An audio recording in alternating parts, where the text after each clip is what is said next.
through somebody else to try to get in contact with me, telling me enough is enough. Selection of a jury in the Sean Diddy Combs case almost complete. Prosecutors are preparing for opening arguments on Monday, but they admit there's a snag. One of their key witnesses against the rapper appears to have gone missing. This comes as we learn that Combs' ex-girlfriend, who was seen on video being assaulted by the rapper, is pregnant. Someone else is also getting cold feet. A juror sent an email to the judge asking to be removed from the panel for issues of personal well-being. Okay, y'all, grab your popcorn because this is not a drill. Things just went nuclear in the Diddy courtroom circus. Witnesses vanishing, jurors running scared, and now Diddy's trial got pushed back again. Like, what is even happening? Rumors are straight up flooding the scene that Diddy is now targeting anyone who dares speak out against him. And y'all, guess who's next on his hit list? His own ex-bodyguard. Yep, the word is out.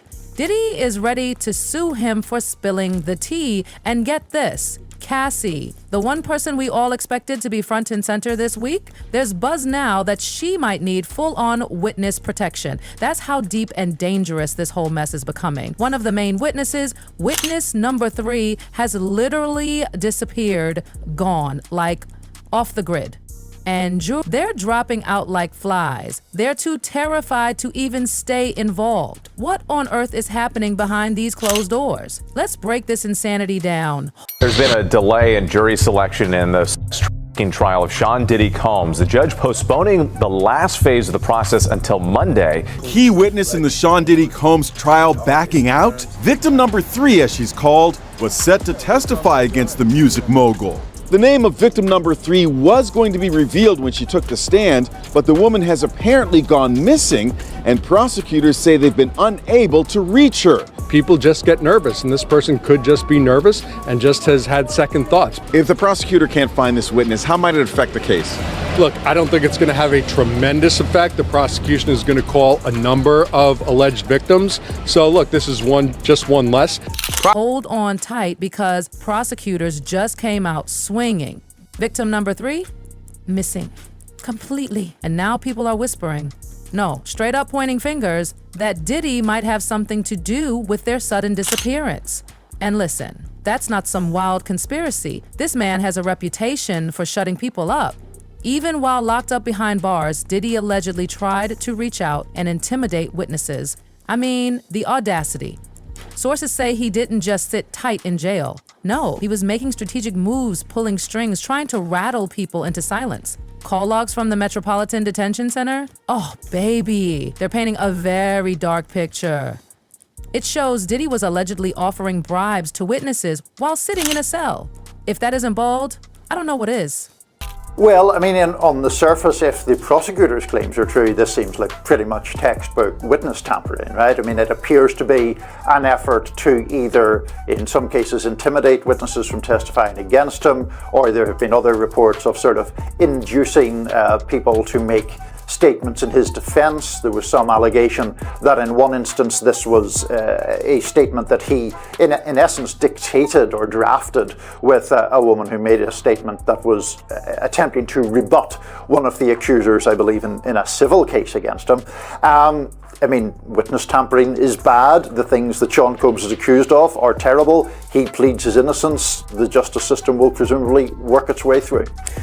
It is likely that there is some underlying truth to at least some of the allegations. There might be a lot of underlying truth to a lot of the allegations. There's probably some bandwagoning going on. We spoke to an attorney who's for one of the alleged victims of Diddy a few weeks ago. I believe Amber Nomiki and I did, and they said they had calls, they had information, they had people, hundreds of them, come forward.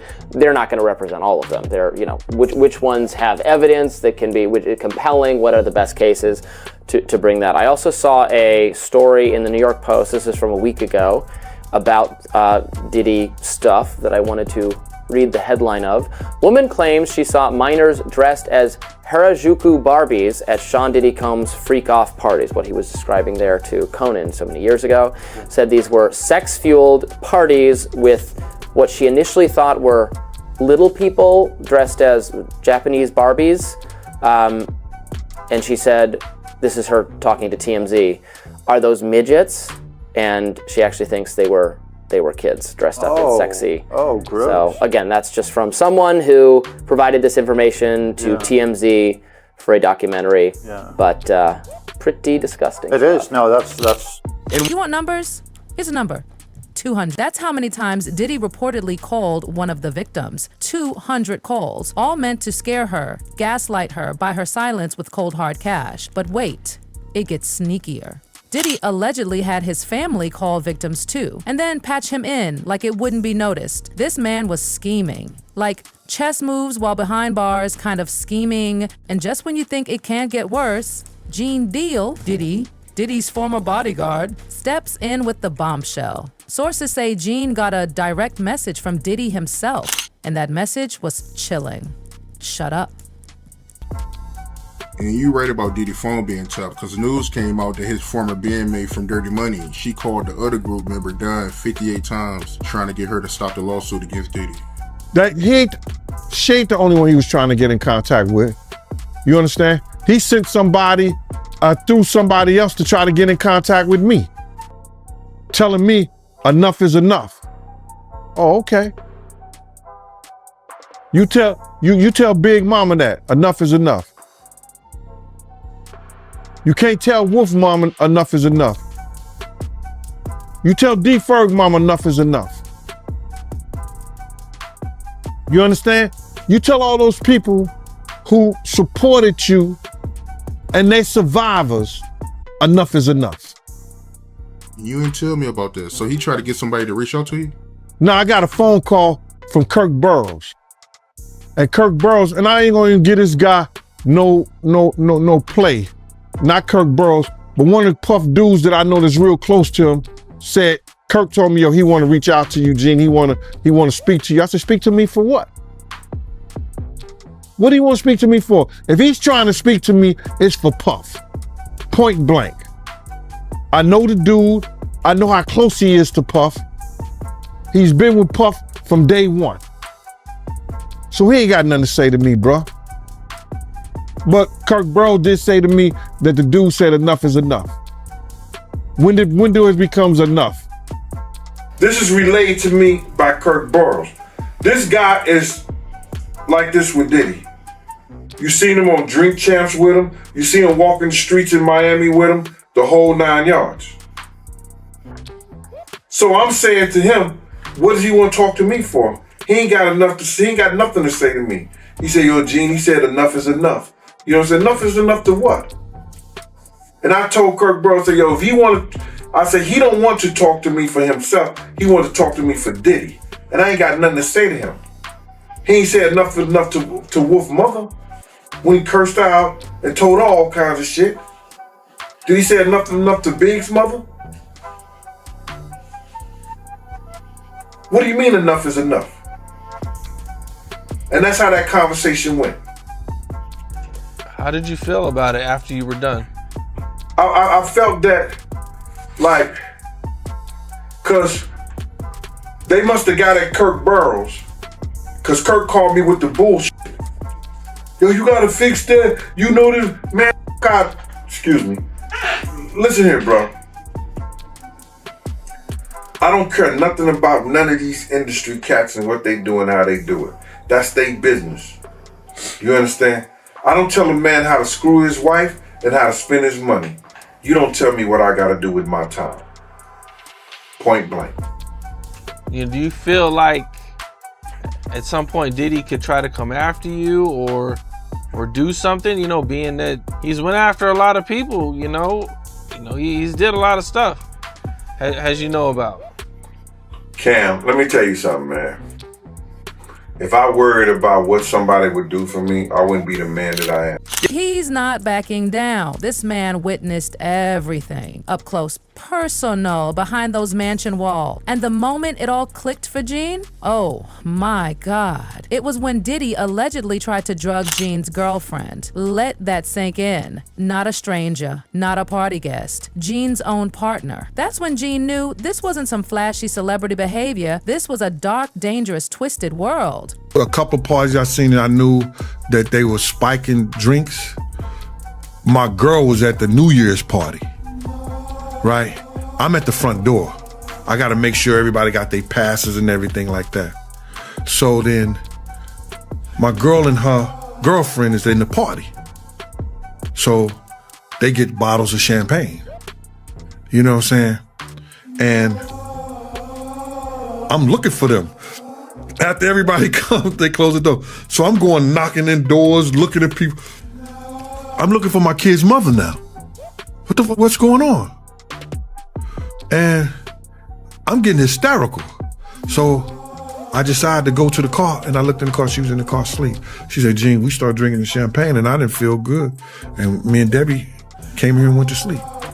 Gene tried to shut it down. He confronted Diddy, but guess what Diddy did? Nothing. He didn't blink, didn't apologize, just carried on like he was untouchable. And now Gene is the only one from Diddy's inner circle who didn't sign an NDA. You know what that means? He's the only one who can legally speak out. No gag order, no silence, just raw truth. And baby, he's letting it rip. He's talking about the infamous freak-off parties, about the NDAs Diddy made everyone sign just to attend. And worse, he's saying women who worked at Bad Boy Entertainment were being passed around to other label execs like bargaining chips in some twisted power game. Let that sink in. Gene saw it, he lived it, and now he's exposing it. And Diddy, he's trembling, the jury's almost locked in, and the walls are closing fast. Diddy's feeling the heat. There's panic, there's desperation, and according to sources, he's turning to violence. Desperation. There's been a delay in jury selection in the striking trial of Sean Diddy Combs. The judge postponing the last phase of the process until Monday.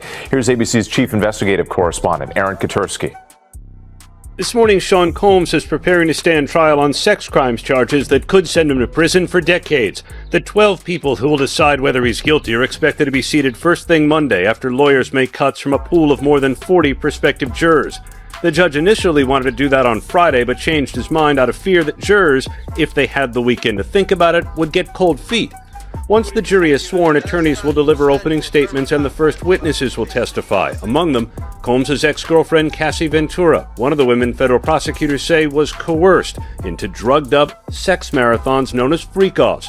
But hold up. The rabbit hole goes even deeper because Diddy might not be the only one in the hot seat. Insiders claim that if Diddy falls, he's planning to drag others down with him. Like we're talking major names, huge celebrities who weren't even mentioned in the original lawsuit, yet somehow their names are now showing up on confidential juror documents. That's got everyone asking, what is the prosecution hiding? Whatever it is, it's big. Big enough to make people in Hollywood start ducking for cover.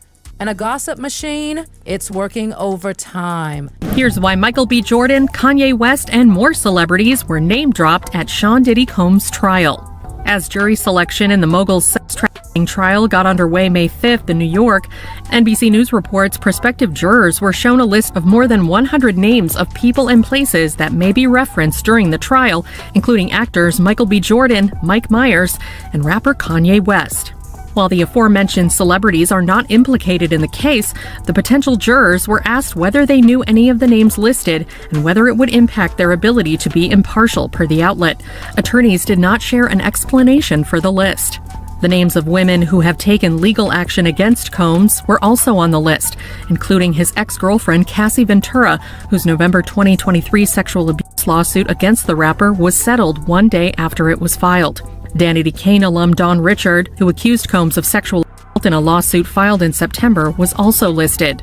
Combs has denied any wrongdoing in both cases. The candidates are being asked about their own connections to or impressions of an array of celebrities, and with no explanation why, at least not yet. The parlor games have begun, my friends. Everybody is trying to connect the dots between the shiny, famous names and the beleaguered rap star Diddy and the charges. Just today, the name Robert Downey Jr. came up in court. When a prospective juror said that he knew a Robert Downey in high school, it was kind of funny. But Robert Downey, the actor, and Diddy apparently do know each other and have been seen together in public. But Robert Downey Jr. reportedly never attended Diddy's parties. So if he does figure into this trial somehow, it's going to be a lot of news to a lot of us. Mike Myers, another favorite Canadian. favorite actor, favorite comedian. He is on the jury question list as well. And that too is a tongue-wagging mystery. This whole mess has officially turned into a celebrity bloodbath. Everybody's buzzing. People are naming names. Other celebs, they're going into hiding, wiping their social media, trying not to get caught in the blast zone. And here's the kicker. Reportedly, Diddy was offered a plea deal, but not just any deal. They wanted him to start naming names. Yep, that's when people in his circle started sweating bullets. These alleged co-conspirators, they're not small-timers. They're rich, powerful, connected, and they do not want their secrets leaking. The drama even hit the church pulpit. Bishop T.D. Jakes stepped down from the Potter's House megachurch right after Diddy's plea deal news broke. What did he know? Why now? Everyone's whispering. Everyone's watching. Big breaking news tonight. For the first time in the history of New York City, a sitting mayor has been indicted for crimes. ABC News reporting that Mayor Eric Adams has been indicted by a federal grand jury. We do not know yet the exact charges. Federal authorities have been investigating Adams and members of his staff, issuing subpoenas for documents and cell phones.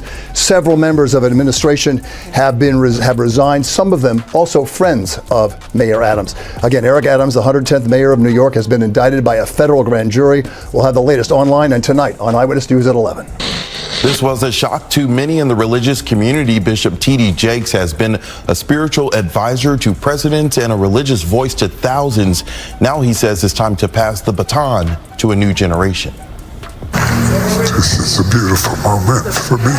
From the pulpit Sunday, Bishop T.D. Jakes announced that he was stepping down from leadership at the Potter's House, the Dallas megachurch he founded in 1996 and has led ever since. I cannot afford, especially after November, to risk something happening to me and you be sheep without a shepherd. This is video from the service Jakes is referencing in November. It wasn't until months after his medical incident that he confirmed to the public he had a heart attack. Now, 5 months later, he told his congregation he had been preparing his daughter, Pastor Sarah Jakes Roberts, and his son-in-law, Pastor Torrey Roberts, to take the lead. And now the trial frozen. Jury selection has halted. Everything's on pause. Because guess what? These witnesses aren't just afraid, they're in danger. Real, serious, bodyguard needed type danger. Word is the feds are considering putting witnesses in federal protection. That's how intense this is. No one's safe. Not jurors, not victims, not even insiders. And then, boom, leaked phone calls dropped straight out of the detention center. These tapes? Devastating. They suggest Diddy was actively offering bribes to his accusers, trying to silence them before their truth hit the stand. And guess who else's name popped up like a scandal bomb? Jay-Z. Yes, Jay-Z. He got smacked with a rape lawsuit, and it's allegedly connected to this same Diddy mess. One victim was even offered $10,000 0 cents to walk away and vanish. And you know what? She took it. Diddy Combs is facing new accusations tonight of attempting to pay off witnesses in his sex trafficking case, even while behind bars in Brooklyn. Prosecutors filed papers overnight saying a jail sweep uncovered evidence. Combs recently paid off an unnamed witness who had posted a statement to Instagram in what prosecutors say was an effort to try and taint the potential jury pool. The filing also accuses Combs of using phone accounts for at least 8 other inmates. Combs' legal team continues to ask the judge to give him a bail option, but prosecutors are again arguing bail should be denied. But let's be real, that wasn't just hush money. That was threat hush money. Because why else are witnesses suddenly gone? Why are jurors backing out days before the trial? It's too convenient, too clean, too suspicious. And now, are you ready for this? Diddy's legal team is trying to flip the script. They're saying that Cassie was the violent one, that Diddy was the victim, that he was just defending himself. Girl, stop. There's a video out there showing Diddy full-on attacking Cassie, like physically, no gray area, no mystery, he was the aggressor, period. Still, before pulling the Cassie was violent card, Diddy's team actually tried this pathetic excuse. They said he was too high to know what he was doing. I kid you not. They argued his brain was so messed up from drugs and alcohol he had no clue what was happening. But nobody's buying it. Not the public, not the prosecutors, not even his own legal team. Why? Because that same legal team, the one that stood by him for over 20 years, dropped him like yesterday's news. They bailed fast. Why? Because the evidence is a tsunami and they don't want to go down with his sinking ship. So the high-powered law firm of Grubman, Shire, Masalis, and Sachs has dropped Combs as a client. Now, this is the firm of Alan Grubman, who is a very prominent entertainment lawyer that represents some very big names. The Weeknd, Madonna, Chris Brown, Paul Simon, Usher, Bruce Springsteen. In fact, by the way, Alan Grubman was inducted into the Rock and Roll Hall of Fame. He actually helped found that back in the 1980s. So it gives you an idea about how big of a powerhouse this firm is. Now let's go back to Sean Combs. So the rumor circulating is that this firm did this because singer and actress Lady Gaga had threatened to leave the firm unless they parted ways with Combs. This is according to reporting by News Nation. And it's a big deal because the rapper and producer had apparently been with Grubman's firm for over 20 years. He was friends with Alan Grubman by all accounts. That law firm, the one that had Diddy's back through thick and thin, yeah, they saw the writing on the wall and ran for the hills. They realized Diddy wasn't just a client anymore, he was a walking disaster, a full-on liability, and they wanted no part in defending a man accused of intimidating witnesses, hiding evidence, and manipulating the legal system like it was a chessboard. And what's Diddy doing now? Oh, he's panicking. Sources say he's been scrambling behind the scenes, trying to erase every shred of evidence before the court gets a chance to look at it. We're talking months of damage control, hush calls, cover-ups, and legal gymnastics. But now, his last-ditch defense is attacking the search warrants used in those explosive raids on his LA and Miami mansions. His lawyers are screaming that the feds went too far, claiming the warrants were too broad and should be thrown out altogether. Yep, they're actually trying to erase the raid like it never happened. Why? Because what the authorities found inside those mansions must have been absolutely damning. Diddy's team is now begging the court to toss out all the seized material, but let's be real here. If you're pushing this hard to bury the evidence, what on earth are you hiding? Because this isn't just normal legal maneuvering. This is a full-on cover-up. And the public, they're not buying it. Not one bit. From leaked phone calls to missing witnesses to a bodyguard blowing the lid off the whole empire, Diddy is spiraling. And this isn't just about saving face anymore. This is about staying out of prison. The clock is ticking, the pressure is building, and the truth? Oh honey, it's getting harder and harder to bury. Diddy's running out of tricks, and the empire he spent decades building, it's crumbling fast. And here's the biggest question on everyone's lips right now. Who else is going down with him? Because this scandal, it's not just about Diddy anymore. It's about every celeb, every executive, every person who enabled this circus for years and thought they could get away with it. You better believe people are lawyering up behind the scenes. Phones are getting wiped. Lawyers are making emergency calls. Insiders are turning ghost. And the entertainment industry, it's shaking. This isn't just a case, it's a full-blown reckoning. So buckle up, because the next court date might blow this whole thing wide open. Diddy's out here playing chess, but the clock's ticking. The feds are closing in, and the jury of public opinion, they've already started casting their verdict. From bribery allegations to NDAs, from celebrity cover-ups to a former bodyguard who refuses to stay silent, it's all unraveling. Gene Deal, the one man who didn't sign Diddy's NDA, he's out here saying what everyone else is too scared to say. He's peeling back the curtain on the twisted world behind those velvet ropes, and he's naming names. And if Diddy thought he could silence him with a phone call and a threat, he severely underestimated the storm that's now at his doorstep. The prosecutors have their eyes on Diddy. The feds are watching everyone around him. And the industry's elite, they're next. Because if Diddy starts talking, if that plea deal becomes real, the dominoes are going to fall hard and fast. This whole scandal started with whispers and shadows. Now, it's on every headline, every feed, every comment section, and we haven't even hit the trial yet. So yeah, the question isn't if the house of cards will collapse, it's who is going to be buried in the rubble when it does. Like, comment, and share this video, because you know this story is far from over. Hit that subscribe button and we'll catch you on the next explosive update. See you soon.